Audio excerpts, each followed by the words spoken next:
ज्वाला करती है। आप मेरा तो यही कहना है, मेरे सब शिष्यों को माँ की कृपा से मेरा सभी को आशीर्वाद प्राप्त हो। गुरु पूर्णिमा का पावन पावन आशीर्वाद सभी पर, यहाँ पर जो शिष्य आए हुए हैं सबको मिले। मेरा यही माँ से कहना है, माँ सभी शिष्यों पर अपनी दया बरसाओ। मेरी माँ बड़ी दयालु है, बड़ी दया करती है सब पर। ये वो माँ है शेरा वाली जो हर घर में पूजी जाती है। ये एक कुल देवी है, हर घर में कुल देवी के नाम से पूजी जाती है। कोई ज्वाला देवी बताता है तो कोई वैष्णो देवी, कोई काली माँ मानता है, कोई खादराबाद वाली, कोई वैष्णो माँ मानता है, कोई बगिया वाली, कोई भूतपुर वाली। माँ एक ही है, माँ शेरा वाली है। यही सब माँ है। फिर भी लोग विचलित हो जाते, भ्रम में फंस जाते हैं। कुछ लोग कहते हैं हमारा काम नहीं हुआ, माँ ने नहीं सुना। अरे ये तुम्हारी कुलदेवी है, ये नहीं सुनेगी तो तुम्हारा काम, मैं दावा के साथ कहती हूँ, कहीं नहीं होगा। तुम्हारी माँ नहीं सुनेगी तो तुम्हारी कौन सुनेगा। इसलिए इस माँ की जरूर करना, ये तुम्हारी कुलदेवी है। मेरी माँ बड़ी दयालु है, सब पर बड़ी कृपा बरसाती है। माँ ने ये सब भक्त चुन चुन कर एक माला बनाई। मेरी माँ ने भक्त हर जगह से चुन चुन कर एक माला, फूलों की माला बनाई। वो माला सारे वर्ष पहनी जाती है। मेरी माँ हर साल पूरे साल उसी माला को पहनती है। वही माला के फूल इस जगह पर वही सब अपना भंडारा और सब पूरा कार्य करते हैं। जो माला के फूल हैं, देखिए इस माला के फूल बनाने में माँ ने कितनी दया बरसाई। मैंने जब माँ से प्रार्थना की भक्तों के बारे में, माँ ने हमेशा सुना और मेरा जीवन माँ ने धन्य बना दिया। जो मैंने पुकार करी भक्तों के बारे में, माँ ने सुना और माँ ने असंभव को संभव बना दिया। ये काम नहीं होने का था वो भी पूरा किया।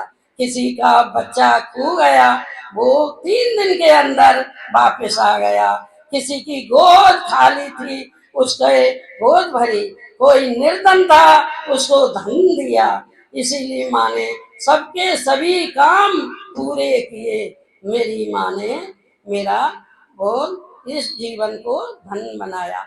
मैं मानती हूँ माँ तेने इस जगह को भी, इस मिट्टी को पावन बनाया। मेरी माँ ने इस गली की जमीन को, भूमि को मिट्टी बना पावन बनाया है और गढ़ी खानपुर में धाम बना दिया। यहाँ पर माँ के नाम से, गढ़ी वाली माँ के नाम से धाम होता है। वे ही फूल जो माँ ने जगह जगह से चुने हैं, वही फूल यहाँ पर काम करते हैं। शोभा यात्रा, कोई भक्त शोभा यात्रा निकालता है और सारे नगर में भ्रमण करवाता है, वो ही प्रचार करता है। कोई पालकी सजाकर नगर भ्रमण करवाता है और सब में प्रचार करता है।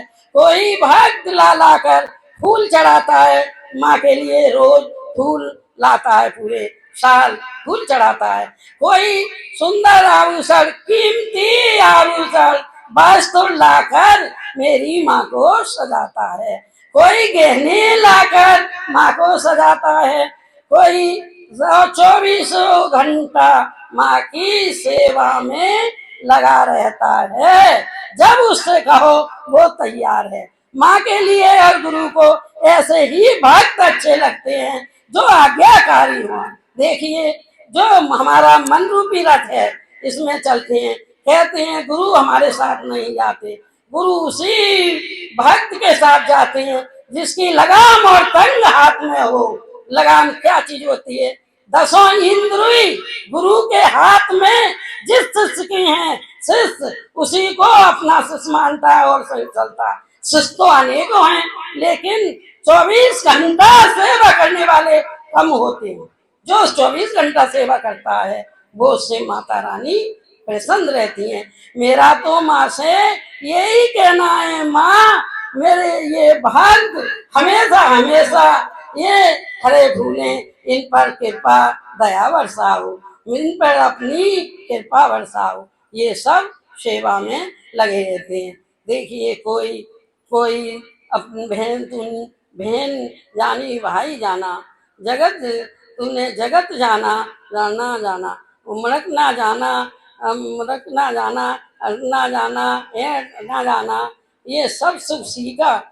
और तूने खाना जाना पीना जाना, आना जाना और जाना जाना, लेकिन तूने उसे न जाना जहां पर तुझे है जाना, उसको नहीं जाना जहां तुझे है जाना।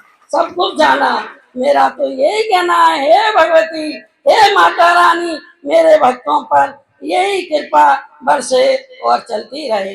अब देखिए माँ शंकर भगवान और विष्णु जी और ब्रह्मा जी तीनों में आपस में चर्चा होती है कि हम बड़े हैं कि हम बड़े हैं, लेकिन आपस में ज़्यादा कहती है, ब्रह्मा जी बोलते हैं हम बड़े हैं, विष्णु कहते हैं कि हम बड़े हैं।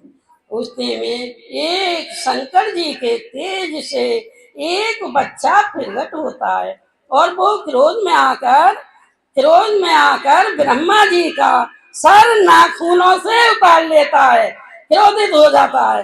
तब एकदम शंकर जी क्रोधित होते हैं और उस बालक से कहते हैं, जा तुझे ये ब्रह्म हत्या का वरदान है, तूने ब्रह्म हत्या की, सारे नगर में भ्रमण कर, जहाँ ये शीश हाथ से गिर जाएगा वहीं मोक्ष की प्राप्ति होगी।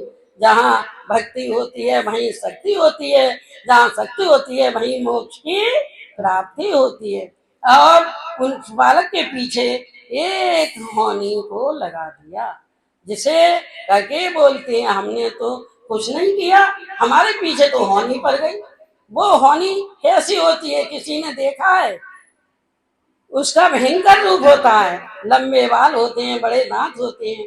होनी तो होनी होती है, अनहोनी वो तो सब करा लेती है, होनी और अनहोनी। तो ये होता है, जहाँ सत्य होता है वहाँ असत्य नहीं हो सकता। सत्य ये सतयुग की बात है। सत्य में वहाँ सबको, चाहे इंसान हो या देवता हो, सबको सजा मिलती है। जहाँ सत्य होता है वहाँ सबको एक ही समान माना जाता है और सजा मिलती है। तो उस बालक को एकदम सजा दे दी। उसका नाम था भैरव। उसके हाथ से सब ब्रह्मांड में भागा तो काशी में जाके सिर गिरा, तो वहीं उसको मोक्ष की प्राप्ति मिल गई। भैरव का नाम वहीं से काशी को दोबारा रख दिया। फिर भी उनका युद्ध खत्म नहीं हुआ। फिर भी ब्रह्मा जी कहते थे मैं बड़ा हूँ, विष्णु जी बोले मैं बड़ा हूँ, और शंकर जी बोले मैं बड़ा हूँ। फिर भी उनमें ये युद्ध होता है। और शंकर जी ने अपना पहला रूप शिवलिंग का रखा और ब्रह्मा जी से कहा इसका पता लगाओ। तो ब्रह्मा शंकर जी का शिवलिंग का इतना बड़ा रूप था जिसका कोई पता नहीं लगा सकता। ब्रह्मा जी से कहा जाइए इसका तुम पता लगा के लाओ। विष्णु जी से कहा तुम पाताल में पता लगाओ, तुम ऊपर आकाश में पता लगाओ। अब ब्रह्मा जी और विष्णु दोनों चल देते हैं। चलते चलते उनके लिए उनकी था नहीं मिली। अब वो ब्रह्म विष्णु जी तो वापिस आ गए, आकर बोले देखिए मेरे लिए तो शंकर जी का कोई और छोर नहीं मिला, उनकी शिवलिंग कहाँ तक है कुछ नहीं पता। ये सावन मास का महीना है इसलिए आप सबको शिवलिंग के बारे में बताया जा रहा है। उधर ब्रह्मा जी को छोड़ दिया, वो चल दिए। जब ब्रह्मा जी पहुंचे चलते चलते उनके लिए शिवलिंग की कोई भी था हाथ नहीं आई। फिर वे वहां से वापस आए और आकर बोले हमने शिवलिंग को ढूंढ लिया, पता लगा लिया जहां तक है। इतने में एक केतकी के फूल को लेकर आए। केतकी के फूल पे गवाही दिलवाई। उस केतकी के फूल से कहा तुझे ये कहना पड़ेगा कि शंकर जी वहां तक पहुंच गए। केतकी के फूल ने गवाही दी कि हाँ ये शिवलिंग का पता लगाया है। ऐसे ही शंकर जी की जो माँ थी वो क्रोधित होकर बैठ गई, तब भी उन्होंने ब्रह्मा जी को अलग निरंजन का पता लगवाया। उनके पिता का नाम था अलग निरंजन। तब वो उनको ढूंढते ढूंढते पता लगाते रहे, लेकिन कोई पता नहीं लगा। तब भी ब्रह्मा जी झूठ बोले, आकर बोले मैं देख के आया, और शिवलिंग का भी यही पता बताया कि मैं देख के आया। तब वहां आकर उन्होंने केतकी के फूल ने भी यही कहा कि हाँ मैं इन्होंने देख लिया, उनका पता लगा लिया शिवलिंग का कहाँ तक है। इतने में एक भद्रकाली और भद्र भी पैदा होता है। एक भद्रकाली पैदा हुई और उन्होंने एकदम श्राप दे दिया। एक बीज भद्दुर पैदा हुआ, एक भद्रकाली पैदा हुई, उसने दोनों मिलकर एकदम ने यही श्राप दे दिया, जाओ तुम्हारी पूजा कम होगी और मंदिर एक ही रहेगा। इसलिए ब्रह्मा जी का एक ही मंदिर है, जगह जगह मंदिर नहीं है, क्योंकि वे झूठ बोले। ये सतयुग की बात थी। सतयुग में सत्य होता है, असत्य नहीं होती। आज कल कलयुग है, सब तरह की वाणी बोलते हैं, गुस्सा भी जल्दी आती है, वैसे भी हो जाती है एकदम। हमें विवेकानंद जी और चंद्र के सब दोनों चलते होता है, लेकिन आगे की बढ़ने की सीढ़ी तो जाप करते हैं। लेकिन ये पावन महीना कितना अच्छा आया है। कल से आज से सावन मास का महीना शुरू हो रहा है। सावन मास के महीने में शंकर और पार्वती जी की पूजा होती है। इस मास में दोनों की ही पूजा होती है। भक्ति के स्वामी विष्णु जी, शक्ति के स्वामी शंकर जी। शंकर जी शक्ति को प्रदान करते हैं।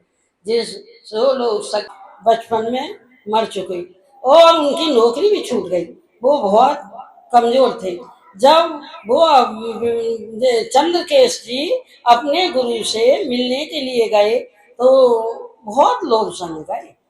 तो उन्होंने सोचा अरे हमारे गुरु जी से मिलने तो बहुत लोग जा रहे हैं, हम भी चले। वे उनके साथ चल दिए और चंद्र के सब जाकर बैठ गए। जब वहां पर ये पहुंचे तो उनका सम्मान बहुत किया और उनके लिए तखत पर बैठा रहा, सबने सम्मान किया, तखत पर बैठा रहा।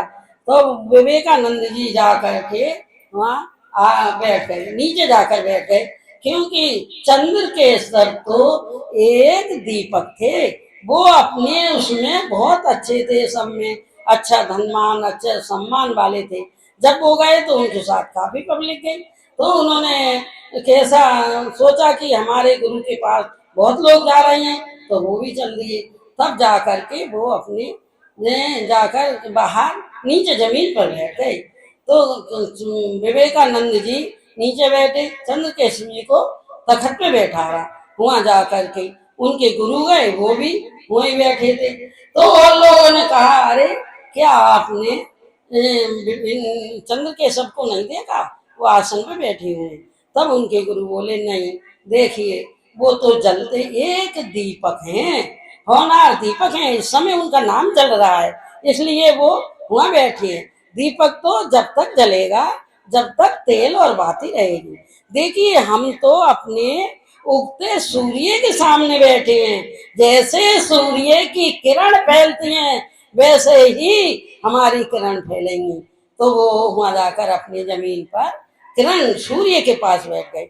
उगते सूर्य को जो देखता है उसका भाग सदा और सदा उसका भाग जगता रहता है, जो छिपते सूर्य को देखता है उसका भाग सदा छिपा रहता है। मेरा सभी भक्तों से यही कहना है कि सब सुबह जल्दी उठें और उगते सूर्य को देखें। 3 बजे से 5 बजे तक इन आकाश की तरंगे रहती हैं, जो देवताओं की तरंगे होती हैं। जो लोग 3 बजे से 5 बजे तक उठते हैं उनके लिए आकाश की तरंगे मिलती हैं। वे तरंगे अलग ही हैं, फिर 4 बजे से 7 बजे तक ब्रह्म मुहूर्त रहती है। ब्रह्म मुहूर्त अलग होती है, तड़ंग अलग होती है। उन तड़ंग को लेके देखो, आंख तो सबकी ही खुलती है, लेकिन आदमी सोच नहीं पाता कि हम किस लिए जग रहे हैं। उसको उसी समय आंख खुले तो ये सोचो कुछ इसमें है, हमें कोई जगा रहा है, कोई शक्ति जगा रही है। माँ की शक्ति आवाज देती है और कहती है। इसीलिए ये पर्व आज का पूरा हो चुका है। और जो गुरु के सम्मान में कुछ लोग माँ के बेई फूल आकर भंडारा करते हैं। जो माँ ने जगह जगह से फूल चुने थे, वही अपने गुरु के सम्मान में और गुरु पूर्णिमा के आयोजन में भंडारा करते हैं। ये ही पूरे साल इसी जगह पर करते हैं। माँ, तूने मेरे जीवन को धन्य बनाया, मेरी माँ बड़ी दयालु है। ये बहुत दया माँ, मेरा तो यही कहना है, माँ सभी पर दया वर्षा। बोल शेरा वाली मैया की, बोल दुर्गे भवानी की, बोल संकट मोचन बालाजी महाराज की, बोल भैरव बाबा की, बोल सांचे दरबार की।